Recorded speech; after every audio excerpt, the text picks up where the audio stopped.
one of the things about trust, self-trust, is that I believe all trust starts from within. Trust is an inside job, I used to say. Well, actually, I still say. I was going to say, used to say, you say it. I say it. So here's the first tip for you, is to be aware of how trusting are you of people or circumstances or situations around you.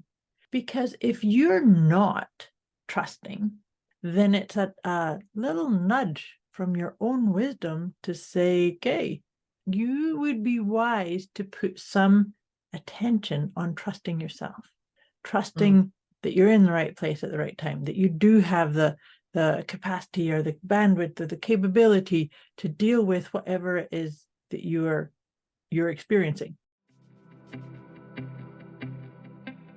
Debz is a stressologist. She will stretch your mindset to think bigger than you've ever thought before, with follow-through techniques that are realistic and achievable to blow any fear out of your mind. Moira is a mindset cultivator.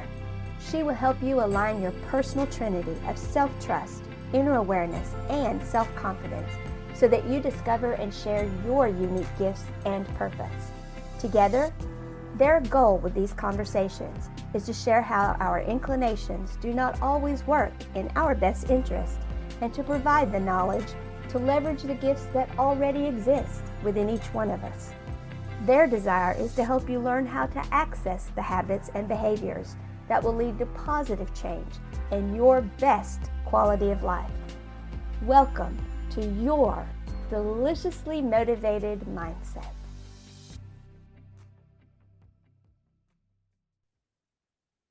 Here we go. Top tips to elevate self-trust with our deliciously motivated mindset. Conversation with Debz, that's me, and Moira, that's me.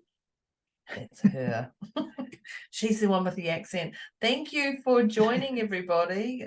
Top tips to elevate self-trust. This is going to be a good one. But yeah, of course it is. Yeah. But of course. Because, did you hear me try and put on Moira's accent then? I could hear it.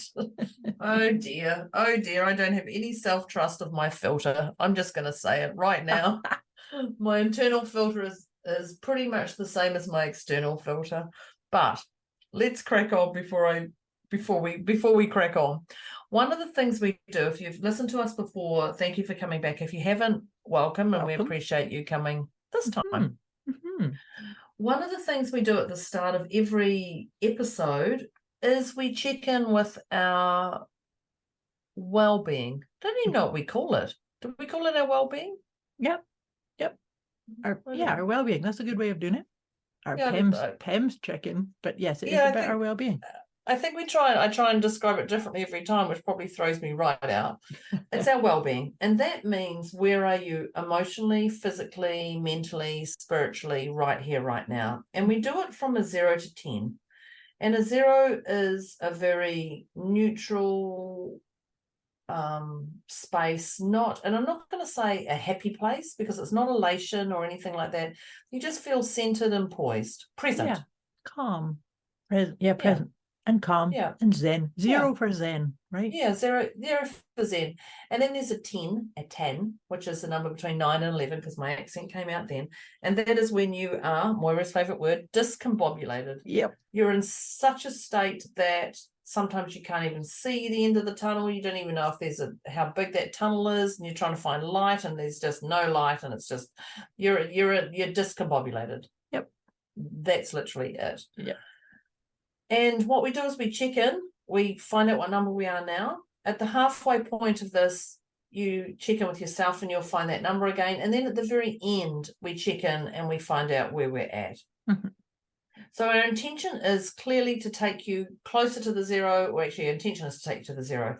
There is no pressure of going to the 0. There is no pressure of moving your numbers, but it's just for you to check in with your well-being.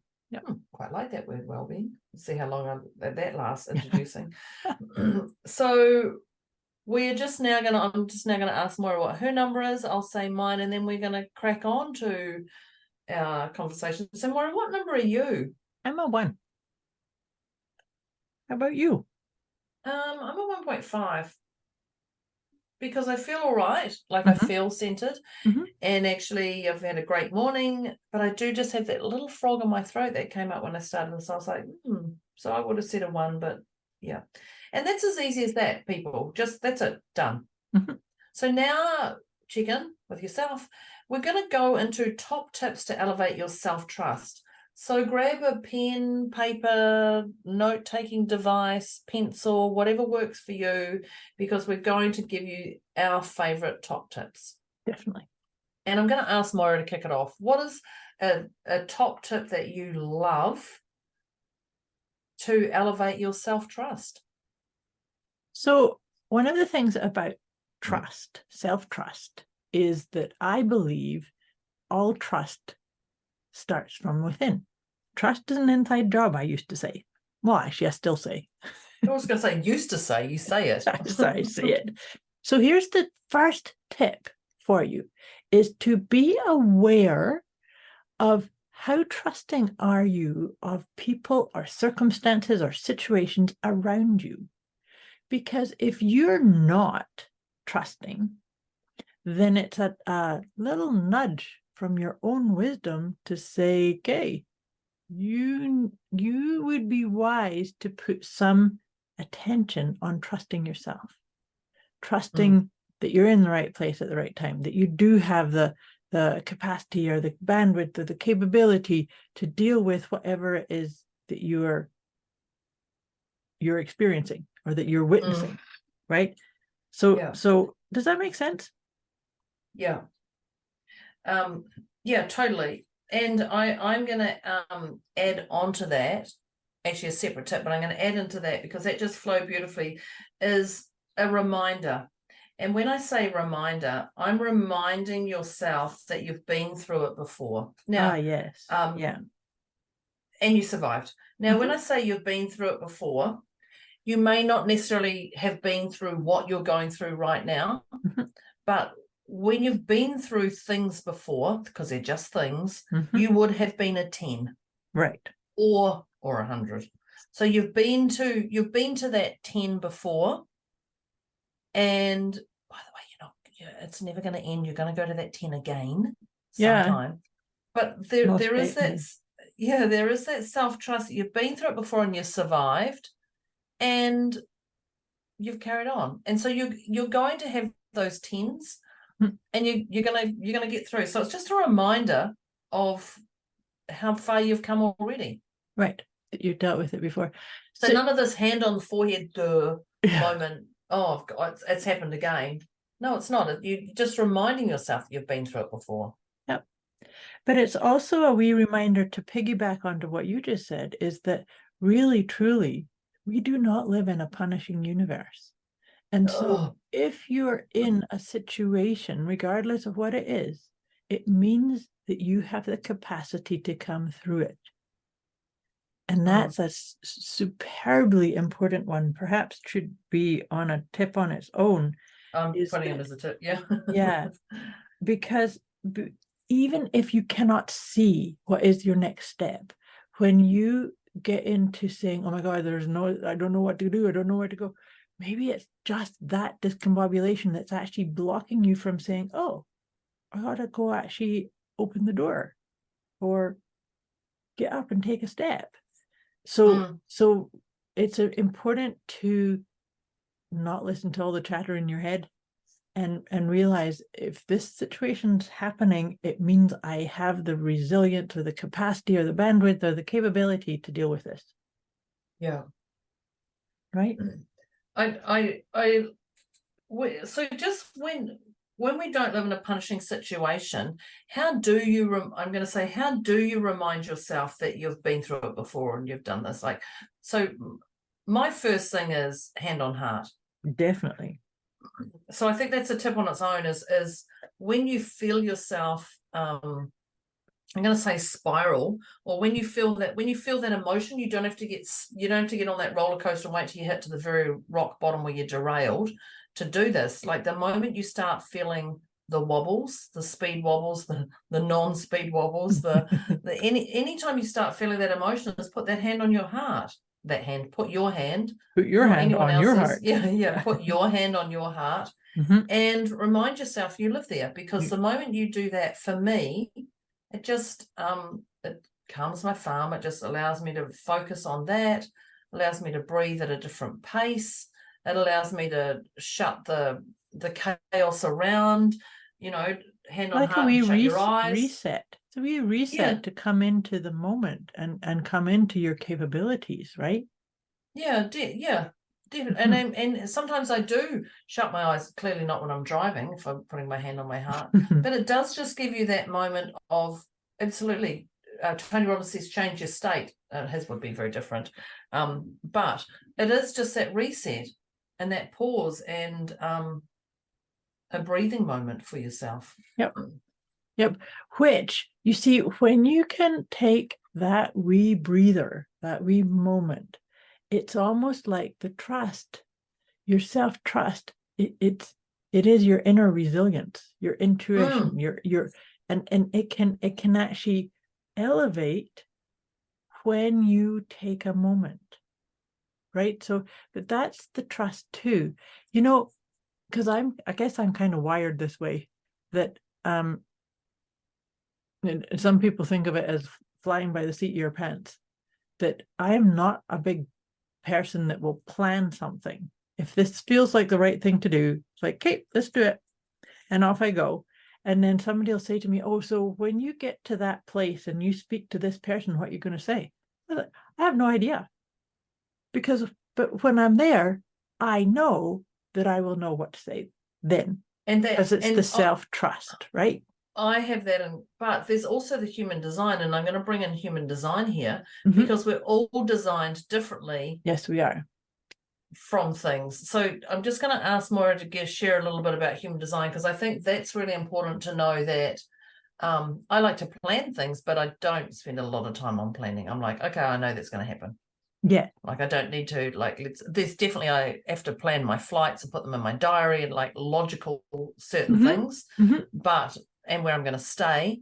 But I just trust that there's going to be a nice restaurant around, or trust that, things, the flights are all going to sync in time. Like if I'm traveling, like I have that trust. Yeah. But tell me just a little bit about human design, because I think that's really important to acknowledge that we're all different. Yes, and we are, and I'm glad you brought that in, because one of the things for me, in what I just said, I make a decision right in this moment. So we all have, in human design, it teaches us what our inner authority is, how we receive our guidance. And now the thing about human design too, that is really, really powerful, is that none of us are designed to make our decisions and our choices through our thinking process. So that's such an important part. Is like your thinking process is that's the part that makes the bookings and books the flights and books the hotels, but it's not the decision maker. So the decisions are made by your gut feeling. Some people need to feel it in their gut. That's the sacral wisdom. Other people, it's through their emotions. And I've said this on episodes with you here before, is one of my favorite questions to encourage people to use is, how do I feel about myself here? And here being in this environment, with this choice, with this situation, with this saying yes or this saying no, how do I feel about myself? So from the human design perspective, those who have an emotional inner authority would be very wise to implement that. How do I feel about myself? And if I feel uncomfortable, or I feel a bit weirded out, or I feel really scared about something, that's a no. And going from a 0 to 10. Yes. If I'm sitting at that 10, if I'm sitting at that 5, And so then because for myself, my inner authority is my intuition, which means I have to make the decision in this moment. I'm not a ride the emotional wave or I'll get back to you kind of person. I mean, I'd have to contemplate and think and use my thinking processes. We all do. But that, like I said, that's not where our decisions are made. So, yeah. And then having trust in it, that in itself is another piece of trust. Once you know how you're wired for that, then you can sort of make that your default to check your emotions or your intuition or your gut feeling. Yeah. I love how she's just shared that. Well, in thinking about this, I'm going to give a tip that sort of probably could be 2 on its own, but my brief is past stories and expectations. And so some people call them triggers or whatever. Our past stories are things that we are holding on to. They did this to me, so I'm not going to trust all women, all men, all business people. Right. So be aware of those past stories, and we're going to help you with those things. But also your expectations. So it's what gets thrown at you, but what's your internals? Actually, they're probably 2 different ones. They are, yeah. Yeah. So your expectations are what you're expecting others to do, which is still attached to your past stories. But just make sure they're realistic. Yeah. And are they relevant still? Yeah. Well, yeah, and I bring up 2020 just because the year of the pivot. Life is about pivoting. All through our life. So our expectations, are they real? Are they realistic? Are they realistic to life? Are they realistic to you? Is it your ego that's saying it needs to be done by this time, or somebody's going to do this? But they are all attached to our past stories. Yeah. And our past stories are the brutal home truths that we're holding on to that can build our self-trust or destroy our self-trust. Right. And then from there is the expectations, because if we walk with an expectation of, I live in a loving universe, or I am a vibrant, energetic being that trusts that everything's taking place in the right way, then that's what you see. That's because you are co-creating it, right? But then other people just go, how can you trust that? I don't have that. And I'm left with, how could you not trust that? How could you not? Like, what story are you holding on to? Because it's very different to mine. Right. And that's what I meant when I said about the past stories. Is the past story still relevant? Is the past agreement or mindset or belief, is it still relevant? And does it still fit? Because to your point about the pivot and the evolution, and we're always changing, because that brings me to the next tip that I made a wee note of here, is responsibility. That in order to elevate your self-trust, it's about taking ownership and taking responsibility. I really like that word, responsibility. I like to sort of break it apart and think of it. It's I have the ability to respond. It's responsibility. So when things like you're saying, if you're looking at other people around you saying, well, I can't trust that person, I can't trust that, and never going to trust that, or what's that saying, once bitten, twice shy? Yeah. Right. It's or like a million bitten. Yeah. Yeah. But it's like, okay, I dusted myself off and this is a new time and I have the ability to respond in this new time. I'm not bringing forward the assumptions or the filters from past paradigms, right? So I think that in order to elevate your self-trust, it's about taking ownership, taking responsibility for the words you use, for the decisions, for your own energy, right? Yeah, and I just want to say, with the responsibility, you may not like it and it may feel painful, but it's not. It's not. Responsibility?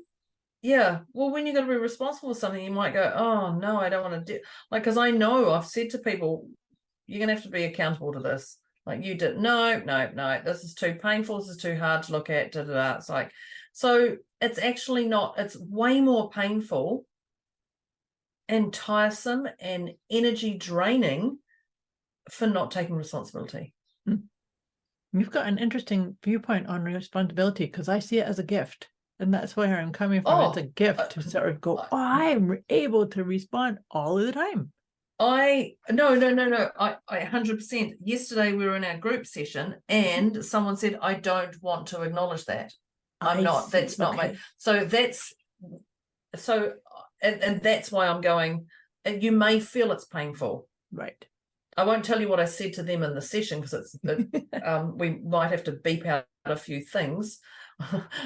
So I'm trying to frame it differently, that it's actually not painful. It's actually not painful, right? Because you're sitting in more pain than not being accountable, than not being responsible, is what I'm trying to say. No, I get what you're saying. I get what you're saying, because we actually talked about this in a previous episode about when we refuse to take accountability, you're like, oh, good gosh, that's way too uncomfortable, or that's too heavy or too big. It's going to keep following you. Oh, right. I think we talk about that every episode. That's so true. It just gets bigger. Yep. And bigger. And bigger. And I talk about the Nemo fish, the little cute little Nemo fish that has a cute little slap, and then the end result, like then there's a dolphin, the playful side, and there's a whole lot of them, the shark, and anyway, it's the whale that immobilizes you. Yeah. And so it's about being, so you get to flow and kind of go, oh, look, I need to visit that or acknowledge that, or just take ownership for whatever that is. Yeah. And then it goes. It's like, okay, good. You got the learning, you got the wisdom. Well, and I think that, I talk about it as that celebrate. Yeah. So when you have that, you realize it's wise for you to take responsibility in your own time frame, but hurry up. In your own time frame, and we're going to say you're accountable to your own time frame, but hurry up. Celebrate you've got something to look at. Like it's just, and if you can just, instead of going, oh no, I've got this to deal with, go, oh yeah, I've got something to deal with. Your whole persona, your brain thinks differently, your body thinks differently, your internals think differently, your energy, your shoulders back, and even if you don't believe it, you're still telling yourself that you believe it, that I'm going to celebrate something. Right. And you appreciate it. Celebrate it, appreciate it. Yeah, totally. And it can just, and it's just those little things that can change your mindset. Yeah. And so the thing is about that celebrating and appreciating, it's understanding that you're the crafter of your own life story. And so you're the captain of your own ship. Yeah, you're the boss of you. I used to say that. I'm the boss of me. So if I'm the boss of me, then I want to look at feeling good, feeling happy, following the rhythm of what lights me up, what gives me a sense of yes, of making a difference, of serving those that I'm called to serve. Right. So it's about realizing, this is my life. I am the author, the director, and the actor in it, in this role. And so all those things. Yeah. And so then that allows you to celebrate and appreciate to a higher level, wouldn't you say? Absolutely. And it made me think about that. It actually, when you're celebrating your stuff, and I wrote the word tribe down, and tribe's not really my word, but because I think go back to the caveman style, which we could probably all do every so often. Back to the basics. Tribe is, when I say your tribe, is find the right people around you. Right. And when I mean that, I'm not talking about all the ones who are daisies, unicorns, glitterers, and fairies. Unless they could be your tribe. Oh, they could, but not just all of them. You want those. you want the glitter that comes to you, but you also want them thrown at you. You want the glitter bombs thrown at you to wake you up. So you want to have people. Well, it's wise to have people around you who will call you on your stuff. Right. Who won't just hold your hand and skip through the meadows together and take you to a 0. You want people who, when you're at a 10, they can actually, or when you're at a 0 or a 1, when we did that PIMS check-in, and then go, actually, is this really you? Is this you, or is this what your parents have told you to do? Or is this just to make you question your, not question and spiral to a 10, but actually question your own self-trust, that does this feel right for me? But being aware that they have their own stories, they have their own life design, that they're not putting their stuff on you, that you can actually go, it does feel right for me. It does. Yeah. But have those people around, not the ones who just support you, because that support will be draining, and you want someone to actually give you a kick. Not really, but not a kick, physical kick, but someone I was gonna say, no, I don't. Yeah, no, not a kick, but someone who can actually just make you check in with yourself and go, yeah, it does feel right. Yes, it does. But not attach their story to yours. Does that make sense? I know what I'm trying to say. It does make sense. However, I also would like to add in that you need to be able to do it to yourself, for yourself. So that accountability check-in needs to you need to take a wee pause before you say yes to this or no to that, or right, is to call yourself on your stuff. Because that is one of a really powerful way also to elevate self-trust is, and I know I've done it myself, where I'll have some kind of story or patter coming out my mouth, and I'll go, oh, no, stop, cancel that. Because I was just about to make up a story or tell you something that was based upon something that's not actually relevant anymore. Yeah. Right. So that's why I'm saying is that I agree with you about the tribe part, but I also think there's another piece in here about being willing to not only be aware of your own stuff and call yourself on your own stuff, but also to be able to laugh at yourself too. Yeah. In a loving, kind way, right? And it is. So I even think that that's a great one on your own is love and kindness. Yeah. And what was I talking to a friend the weekend, and she said something. She goes, "Oh my God, I put on 4 kgs," and she says, and so I just ripped myself back into my business, and life's too hard, and I just actually went, "Gosh, I haven't done my budget," and she was down, and she says, and then the worst part is I've realized I put on 4 kgs. She said, I'm not even gonna look at that. She said, because that means getting naked and standing in front of the mirror, and I definitely don't want to do that. And I said to her, it's funny you say that, because you've literally just done that same thing with your budget. You just had to strip everything away and look at your budget and go, and which is the same to me as naked standing in front of the mirror. Right. But she said, I just knew I had to. She said, but I had to do it with love and gentleness when she looked at her budget, because she's like, why is there no money in the account? Why is there but she could feel herself getting angrier at herself and resentful and bitter. So be aware of that. P.S. for our North American listeners, I just had to Google it, that 4 kilograms is actually 8.8 pounds, basically 9 pounds. I was just thinking, all the North American people are going to be listening going, what the hell is she talking about? 4 kgs. 4 kgs is nearly a stone. Yeah. Yes, it is. Okay. Oh wow. Okay, that's And a stone is 14 pounds. Yeah. Okay. A stone. What do they say? A stone is 6.6. Yeah. Okay. Yeah. Well, there you go. I could see her looking. Yeah, translator. Okay. Yeah. Perfect. But okay. So she ate a lot of pies recently.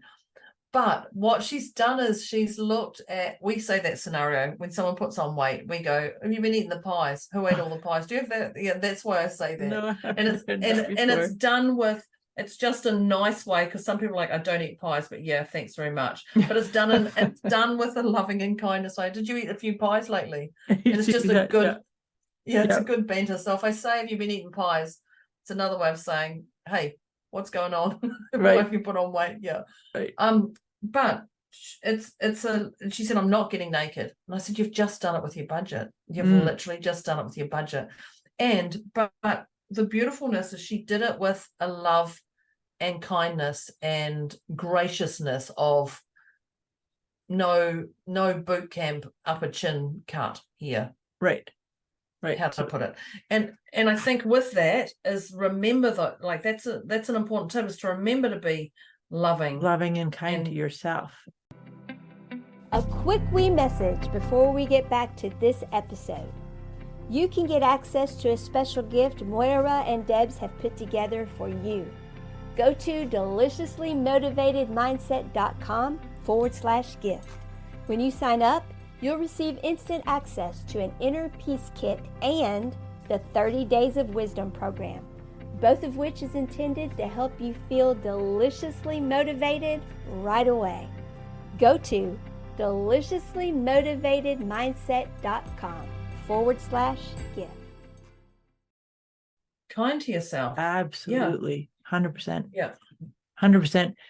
Because the thing is that it's because if you don't, in the example of putting on weight, if you punish yourself to get weight off, it's not going to come off. It's never, because you're sitting in desperation and resentment and bitterness and the next and everything else. And discombobulation. No, self-loving kindness. And this is something that I talk a lot to my students and clients, is that we all deserve our own unconditional loving kindness. And so saying, oh, looking in the mirror and going, look at these double chins, or that's not loving kindness. But doing something that I feel my chin. Oh, oops. There's a hair there. Yeah. But it's you see, because if you think about it, when we are not loving and kind to ourselves, it actually then makes it harder to trust ourselves, because that trust, that capacity and the resilience and the wisdom that's within us, it's bubbling up to the surface. But if we are being punishing or detrimental or judgy to ourselves, how can you hear that inner voice? How can you hear that whisper that says, you've got this, it's all okay. You're in the right place at the right time. You've got the right things put together, that kind of thing, right? Yeah, fully. And it just makes me think of a gratitude list or a gratitude journal, or and I say a list or a journal because it's not just in your head. What am I grateful for today? It's actually writing it down, because when I prefer handwriting, but when you're actually writing it down or typing, whatever works for you, your whole brain connects differently to your heart. And that heals so much inside of you. When you're writing a gratitude journal, when you're looking at those things that you appreciate, I don't know if she said it on this podcast or Moira says it often. When you appreciate, what did you say? Appreciate. What you appreciate appreciates. Yeah, it's so simple. So what do you appreciate? What can you be thankful for right now? And there's and always write it down. Something. Something. 100%. Yeah. Well, as I look outside, we're coming into summer and it's pouring with rain, and I didn't shut the louvers on the thingy. So then I'm like, you know what? I'm actually appreciating that the whole outside setting's wet, because I do know by lunchtime, which is in a couple of hours, I would go out there and I would muck around and I wouldn't be in my office. I know that because I was like, oh, I know what I'm going to do this afternoon. I'm going to take a couple of hours off. I'm going to sit out there. But there's so much to be done. So I'm looking outside as it pouring with rain going, yeah, you're going to have to appreciate that rain, because that's pulling you back to the job the accountant wants you to do, and the other things. Yeah, that's it. Yeah, my long list of elevates things. your self-trust there too. The universe is conspiring. Yeah, exactly. And I was like, oh, I wonder if I can do that. Yeah, I can block that time out. I know, because I had the whole thought about it. Like I had the whole scenario. But a gratitude list is just something simple. And even if you just write one thing you're thankful for in that day. I'm thankful I woke up. I'm thankful that my pillow was this. I mean, I got into bed last night and went, oh, that's right, clean sheets. And just, I was thankful for those little things that aren't actually little. They're quite significant. Oh, yeah. Yeah, I'm a big believer in gratitude. I actually don't write things down a lot. I used to, but I actually name them out. I'll say them out loud, which then to me, it just it helps as a whole. Yeah, it brings it more to your awareness. Or you're embodying it. It's you're filling your love bubble and your energy around you. So just saying thank you for this, thank you for that, thank you, I appreciate this. And that's what I'm saying. The more I appreciate things, the more I go, oh, and there's another thing. And oh, I'm also appreciating that. And that makes me feel happy. And that lights me up. And well, Dad used to say, cheers to good health at every dinner meal. And we used to do it at home, and we stopped doing it. For some reason, we just stopped doing it. I mean, I definitely used to do different things with my daughter growing up. What do you appreciate from your day? Grateful for.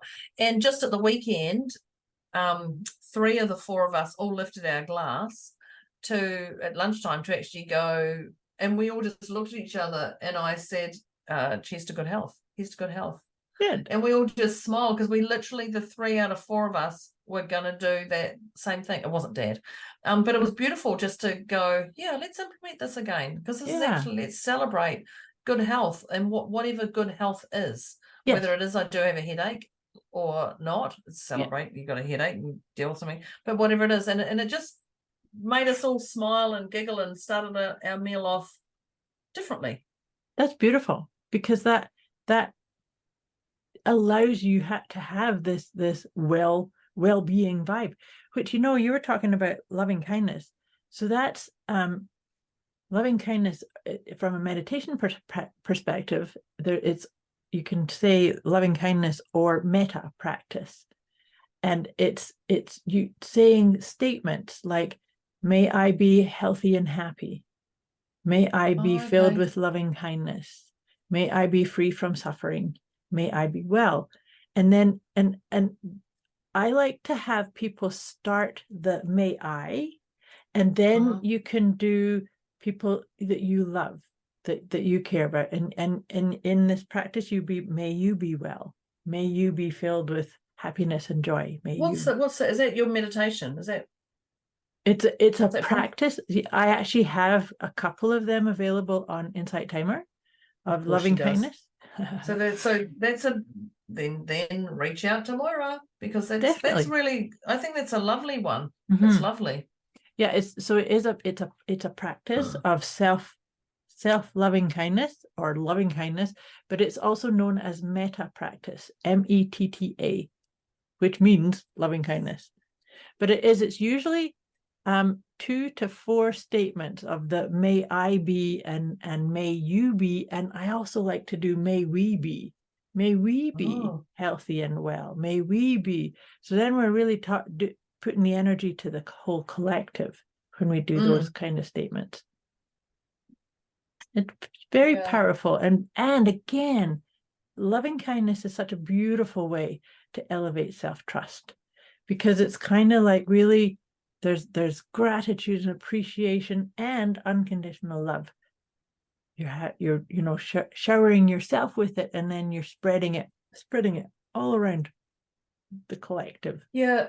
So that made me think about my next one, because that's beautiful. I'm going to add in perfection. Mm-hmm. And the reason I'm going to add in perfect. That's just perfect. Yeah, perfection. because if you don't want to start, you're like, I need to find the right space. I need to find the right music behind me. I need to remember, what do I need to do with my hand on my heart? Is that what I need to do? And you're going for perfection in everything you do, you will get stagnant and you won't. So the key is to start. Mm-hmm. So be aware of your perfectionism, but don't let it hold you back. Like, just start and change things. Yeah. So everything is ever evolving. 2020 taught us that. Like, everything is ever evolving. Doesn't mean it's going to stay that way forever. So, so that perfection, okay, I'm going to do this.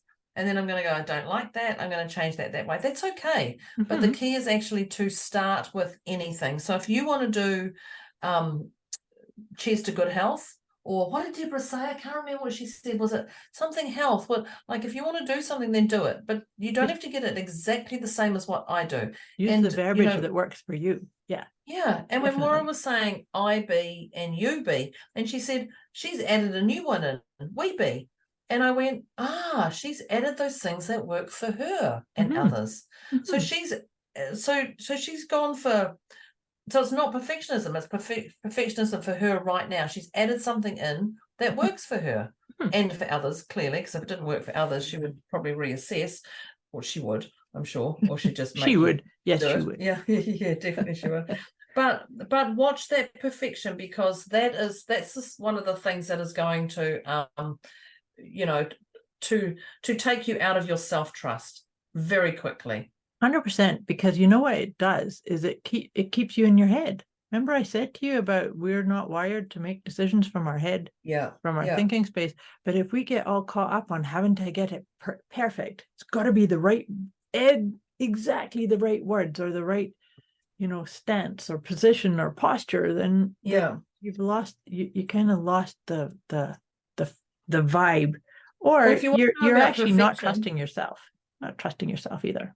Yeah, totally. I was going to say, if you want to know about perfection, go to my website. There's things in there. My website is one of those things that, changed it a million times. I don't even know if it's live at the moment. But if I really had to worry about perfectionism, which I clearly do, then it's still not getting done. But it's just one of those things. That perfectionism piece reminds me of, and I don't know who said this, it was a quote about being an entrepreneur. As an entrepreneur, we fly the plane as we're building it. Do we what? And then we crash it, and then we go, crash it, and then we go, okay, what am I learning? Okay, fill up, here we go take off again. Down the price runway. of petrol's risen since last time I looked. Yes. Yeah. This has been an excellent conversation. I've got lots and lots of tips and nuggets here. So we're getting ready to wrap this one up. So, dear friends, if you hadn't got your note-taking device, your pen, pencil, electronic device, however you take your notes, you want to get that, and we're going to rattle through these tips to summarize all this. So kick us off, Deb. What was the tip number 1 that you have here? Well, I actually knew what tip number 1 was going to be before Moira even said it. And she said, did you know trust? And I was like, is an inside job. Yeah. It's really important to know that trust is an inside job. Like that's all I need to say with that tip, isn't it? That trust is an inside job. That's it, done. From within. Absolutely. Yeah. The next one, and this was one you had said, and I like this because you've shared this type of thing before, is that it's a reminder that you've dealt with this before. So if you're in a discombobulated type situation, it's literally saying, you've got this, you've been through this before, you came through the other side, you got the resolution. So flow with it, trust, right? Yeah. And that is that 0 to 10. I know I think I talked about, I don't know, but when, at the very start, we did our PEMS check-in from a 0 where you are a 0 to a 10. That's knowing you've been in a 10 before. Yes, and that exactly. Scenario may not be exactly the same, but I do like that. But you've come through. Yep, it's just a number. You've come through it. Yep, revisit those numbers. The next tip I've got here is we don't live in a punishing situation. And I think that's a beautiful one, like that even jumps to our love and kindness right down at the end here. But we don't have to live in a punishing situation. And I'm going to say my saying I don't like saying. It is what it is. Yes, it is.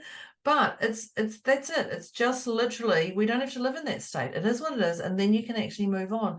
And there's so many different levels of healing. But when you actually acknowledge that, knowing that trust is an inside job, that you've been through there before and you survived, that reminder, and we don't live in a punishing situation. Like these are great tips to allow you to be free, to elevate your self-trust.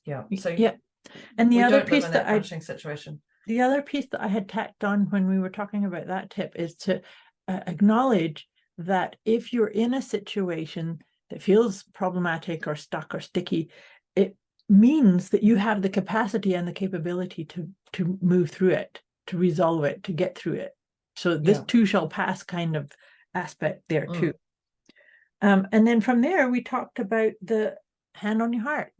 So sometimes that's the piece that will help you change your state. We talked about changing your state, that sometimes just putting your hand on your heart and saying, okay, I'm going to reset my energy. Just, I live here from my heart. That's enough for you to start going, oh, I know what to do now. I know the best choice, or the thing I can do, or the thing that I'm going to schedule off or hand over to somebody else, right? And I love that Moira used the word reset. Because it just was like, oh, it's a reset. Like, you know, when they say your computer's not working and they go, have you turned it off and on? You're like, no.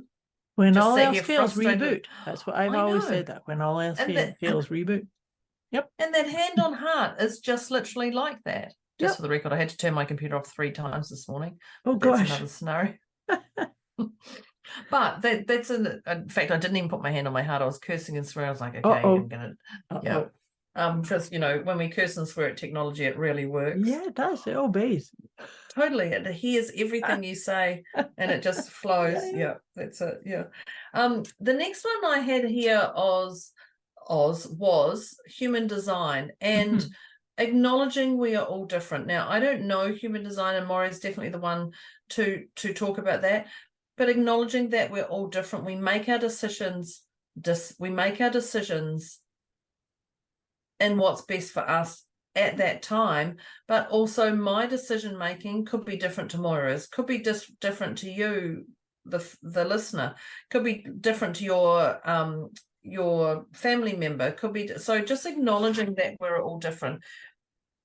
Human design is very powerful. It is when Moira's done the itemize with me, it allows me to go, oh, that's why I do what I do, and that's why my partner does what my partner does. Oh, okay. So actually I can't hate them because they're doing that. That's part of their human design. That makes sense. And then you actually go, do I want to change that? Do I not? Like, it can allow you to open things up, but acknowledging that we are all different in our ways. So I encourage you, if you don't know what about human designers, reach out to Moira and she'll help you uncover that for you, because she gives you this amazing detailed report that you can read in your own time. Because Moira trying to explain things to me, sometimes I do switch off, just being honest, because I'm just going to say that's my human design. That is her human design. But you know, the other thing, just to another point in that, is that it actually allows for harmonious relationships when you know your type and how you're wired, and then the people that you interact with. It's there's such a beautiful harmonious way. I know that's what happened for me and my husband when I figured out what our differences were and our similarities. It's kind of like, oh, okay, so you're wired that way. Okay, fine. I see how I am. And it allows just makes sense. Just hold space for other people. And it's like, yeah, I know you're different, and be okay with that, as opposed to, what's wrong with you? How come you're not doing it the same way as me? Yeah, truly. And it is, it's just like, oh, that explains it then. It gives such a sense of beautiful peace. Which again is such a beautiful place to elevate self-trust. Yeah, perfect. So the next part here, and this was for you, you brought up about past stories and triggers. And so it's about, you know, sometimes past stories come up to inform you of something that can actually be a gift. But other times past stories are like, it's just in your head, in the back of your head, and it's triggered something out that's not really relevant to this space and time. So just being aware of past stories and truths, and because as we evolve, it's about really recognizing, where are you, and having that sense of trust. You don't have to know every step moving forward, but you can trust that as you put your foot forward, that it's the right thing to do. Because sometimes that's what we got to do, right? Yeah. So when it's in the rubbish bin, don't go scrunging through the rubbish bin again. Like, it's done. That past stories is done. Yeah. When you moved on. Yeah. Yep. We had another level on that, and that was called expectations. And that was just watch your expectations from your past stories, but also watch other people's expectations. Like, just check in with that is this this reasonable? Is this are you being responsible? Are you going with universal flows, or are you just, is your ego taking over? Yep. Like, look at that self-trust and look at your expectations. And this is all part of, to elevate your self-trust, is look at those expectations and make them realistic. Absolutely. 100%. And if you think about it, that thing about expectations also can go back to the piece that we talked about already about we do not live in a punishing universe. We live in a compassionate, loving universe. And so where's your expectations in that regard too? I just thought that that was a relevant thing to bring into that one too. The next one I had here is more about responsibility, accountability, being very responsible for your inner and outer expression, like the words you use, understanding that all words have energy. And so when you have even the self-trust, internal, especially the internal. So it's about that. And I mean, let's face it, we all can have dialogue that's not supporting or elevating self-trust or self-empowerment, and that's okay. Tell yourself the truth, but you can actually change it too, right? Yeah. Yes.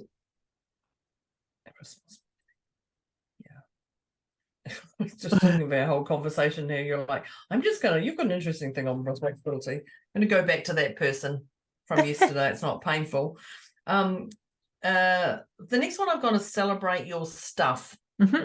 And your stuff is your stuff. Celebrate it. Celebrate that you've got something to work on. Celebrate that there's something not to work on, but there is always something that's just your little ego. But celebrate that there's things that are bubbling underneath you. Celebrate your emotions and appreciating them. Yeah. So that's the same thing as when you celebrate them, like, oh, okay, I'm going to appreciate it. That goes hand in hand. So celebrate your stuff. And it is just stuff. It's just stuff. Yep. Whatever that stuff is. Yep. Totally get that. The next one we had is find the right peeps, your tribe, your people, and have people that have got your back, have people that will call you on things, that will nurture you and nudge you in whatever way is right for you. Right? Love that. That's your tribe. And I love that Moira also added, call yourself on your stuff. Yeah. Because that's important. That's a key piece that it's nice to your think tribe that other is people. You. Yes, it actually is. Yeah. You've got to be the microcosm of the macrocosm, right? Yeah.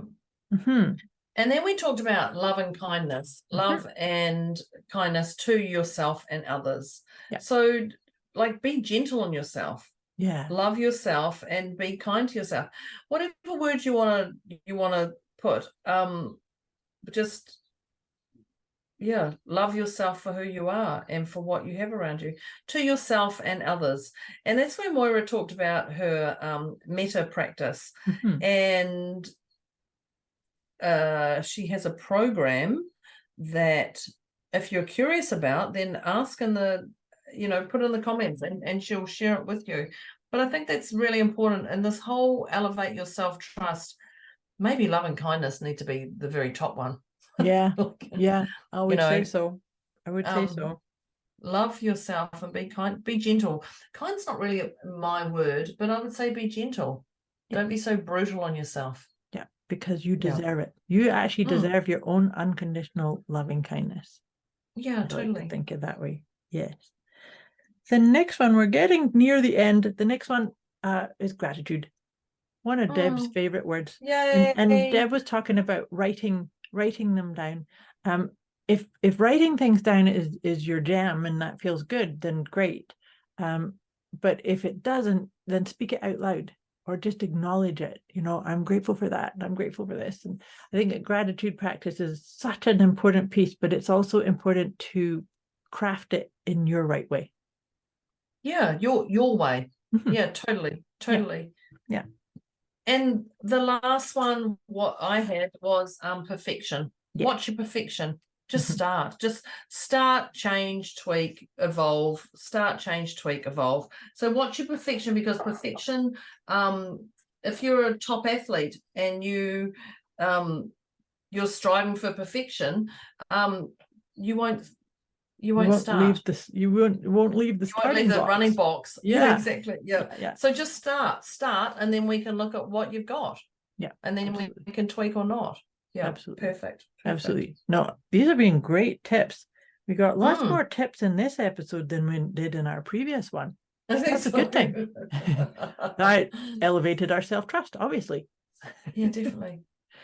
So, dear listeners, our very last tip to wrap it all up is that if you have issues or areas of discombobulation where you don't feel like you trust yourself entirely or implicitly, reach out to us.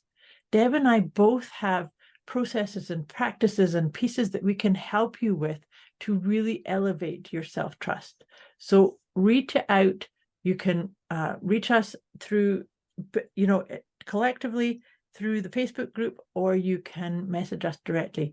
But don't struggle with it, because that's the key piece, is that when you start running into obstacles or discombobulation, then it becomes harder to step forward. And this is the thing about when you have elevated self-trust, you can move forward with grace and ease. I don't know about you, but that feels good to me. No, it feels so much nicer. Yes. Yeah.